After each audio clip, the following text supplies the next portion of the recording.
I'm in a bit of a dilemma. I had the top of the box all planned out, and then I changed my mind, and then I changed my mind, and then I changed my mind again. As you can see, there are bits and pieces here and here. So what I'm going to do is I'm going to show you what I did briefly, and then come back and decide how I'm going to finish up. So here's something fast forward. First of all, I decided to go around the edges of the paper. This is the reverse of the paper that I originally wanted with the poinsettias. I used brushed corduroy and just went around the edge quite heavily, blending it in, and then also used bundled sage.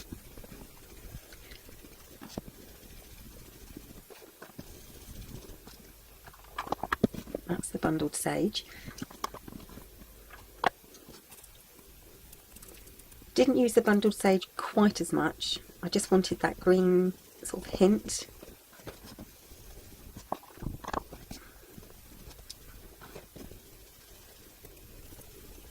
It's a little bit more of the brushed corduroy.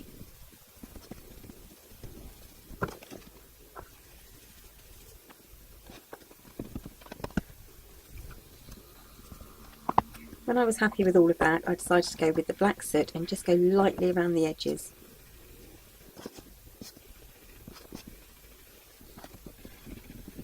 This is just so the edges would blend in nicely with the rest of the box.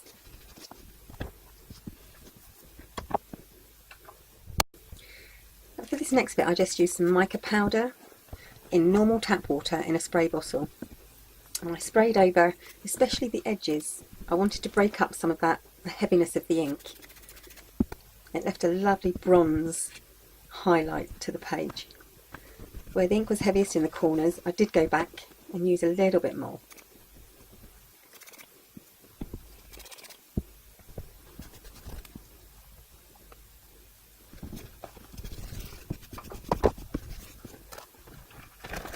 I then had to clean up the box because I've made a bit of a mess. But it's okay, it's going to be covered. I knew that I wanted to use the little handles and the corners, but it was everything else. I had this frame, it was at Dovecraft Basics, and I used gold Plasticoat. Now these are Prima Flowers, the poinsettias. I inked the edges with black soot and also gold Wink of Stella, brushed on crackle accents, and then a lava red glimmer mist. I did the same to these Anna Griffin Holiday Garland holly leaves. Exactly the same, but I used sepia accents instead of the crackle accents, and blue lime glimmer mist. Now it's just arranging them in a way that I like.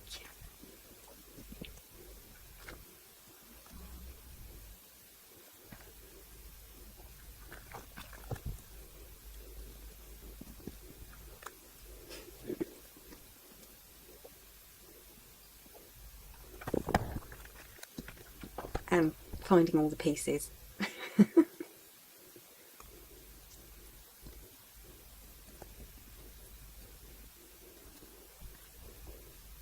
The light's not brilliant, but oh, the glimmer mist and the crackle accents especially really did show up beautifully. It's just deciding what's going to go into the middle now. And this is where I changed my mind and decided that I didn't want that paper after all. And measured up and chose the same papers that I had on the rest of the book, which was the Snowflakes and Swirls. So I just used some double-sided sticky tape, really good quality red line tape for the edges, and then, same as always, a ton of glue. And then stuck that down nicely.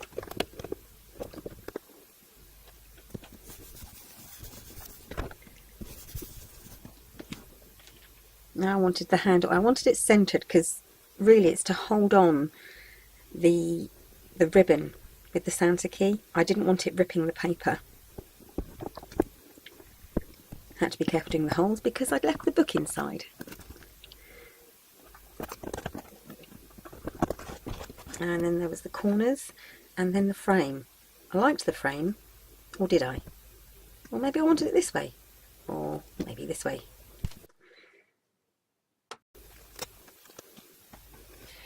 Once again, I'm using epoxy resin to glue the corners and the handle on. The handle will also be done with brads. And I do like to keep that epoxy resin tied up nicely with an elastic band. I just use some scrap paper, an old envelope, to mix it up on. Got to line up those holes that I made.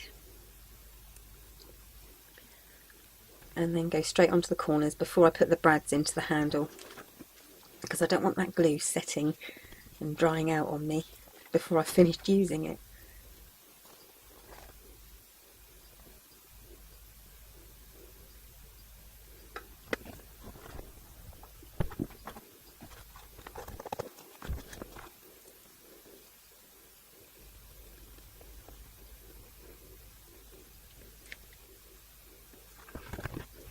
Those corners are nicely lined up.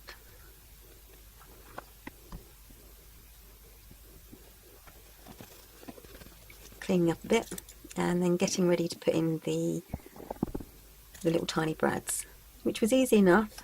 The difficulty only came when I wanted to open up the legs on the bottom of the brads.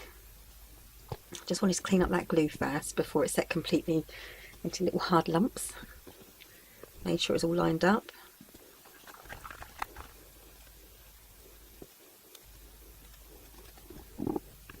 Okay, this is me trying to open up the legs of the brads.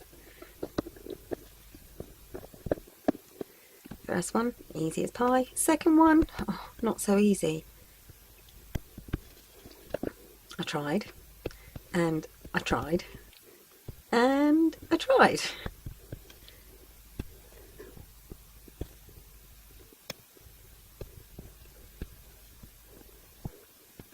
Eventually got there. And then I used the flat end of the tool just to squash those legs down flat. And cleaned up.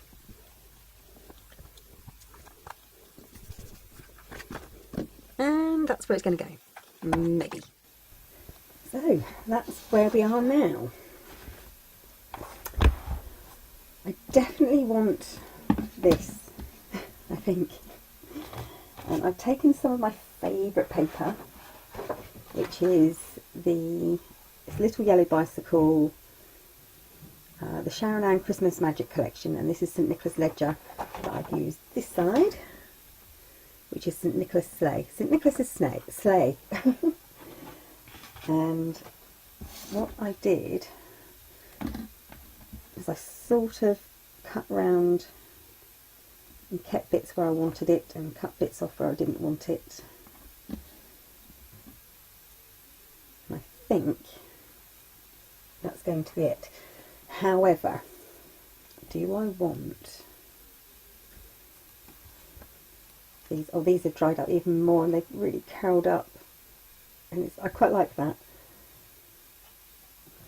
So do I want these, or do I not want these? Oh, I really don't know. I think maybe with this green in the middle I could get away with these bits. But the first thing I'm going to do is glue this. I'm going to glue this down, and then I'm going to arrange the flowers and leaves and see if I prefer it with or without. But until now, as it stands, this is the finished box lid. Probably. So, this is stuck on now. I've added a little bit of the Wink of Stella to the antlers on the reindeer here, and I'm pretty sure I am going to have the flowers on here. So this is how it will be. They're not stuck down yet. But yeah, yes, this is how it's going to be. I am going to stick them down. So this is the finished box. So what I will do is stick these down and then do an upload of a walkthrough quick of the box, and then this project is finished. Oh, except for the tags in the bottom drawer album. But yeah, I think the flowers, with the same paper as the rest of the box, the flowers do fit now. So yeah, I'm quite pleased with it. It's a one-finished box, and I hope you enjoyed it more than I did. On to the next project. Bye for now.